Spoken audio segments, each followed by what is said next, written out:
Holding the Western Conference's best record since February 8th, aka the arrival of Jimmy Butler, the Golden State Warriors have one more outing on the road before opening a 7-game homestand at Chase Center in San Francisco. Additionally, since Butler III's first game, the Dubs are second in defensive rating and fourth in offensive rating.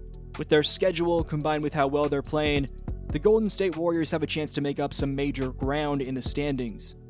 In New York, Wardell Stephen Curry II owned the Big Apple as per usual. Of course, he had his breakout game here in 2013 where he dropped 54 points and put the league on notice. 4 years earlier, he was stolen by the Warriors with the 7th overall pick at Madison Square Garden, and in 2021, he fittingly passed Ray Allen for the most three-pointers made in NBA history at MSG. Curry missed several layups which could have made his point total higher on Tuesday, but MSG continued to provide a spark for him.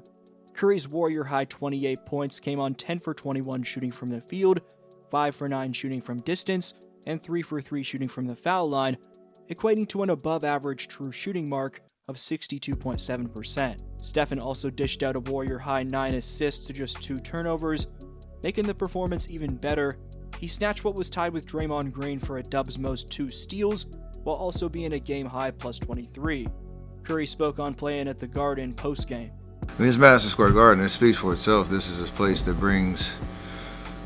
it just naturally has great, unique, authentic basketball energy, and like the fans are unreal, like the who's who of Celebrity Row and all that, but just everybody's anticipating great basketball. And from my first game here in college to now, like it's always delivered. So and for us on the Western Conference, we only get one chance here, and try to make the most of it. Around Curry, Jimmy Butler, who shot 6 for 12 from the field, and Brandin Podziemski, who shot 8 for 16 from the field, combined for 38 points, with both of them dropping 19. For Butler, it was his highest scoring game since February 13th and one of his more efficient performances with the Dubs.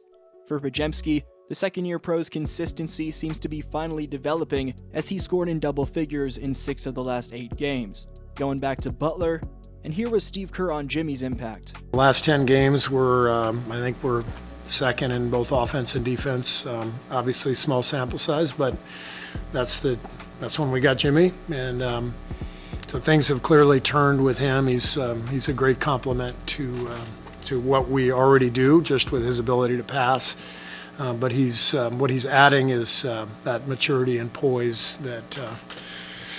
We've made the Andre comparison. He's not the exact same player as Andre Iguodala, but he has the same influence.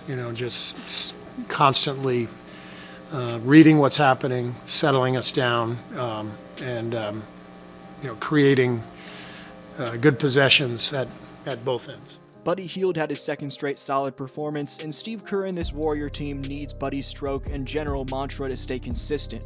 He can shoot them out of games when he's cold, and while he shot just 3 for 10 against New York from deep range, the 3 shots he made came in big-time spots. That said, against the Hornets and Knicks, Hield's rebounded from an 0 for 6 shooting performance from downtown in Philadelphia by shooting 8 for 19 from distance, a clip of 42.1%. Keep it up, Splash Buddy. And on the topic of the bench, while the starting 5 for the Warriors of Curry, Pods, Butler, Moody, and Green gave you 83, I thought the difference against the albeit Karl Anthony Towns-less Knicks was Hield, who had 15, Santos, who had 9, along with Post, Knox, and Looney chipping in an extra 31 points. Led by Buddy and Gee, the Warriors outscored the Knicks bench 31-24, which was big in a 12-point W. For more on yesterday's game, go check out my last video.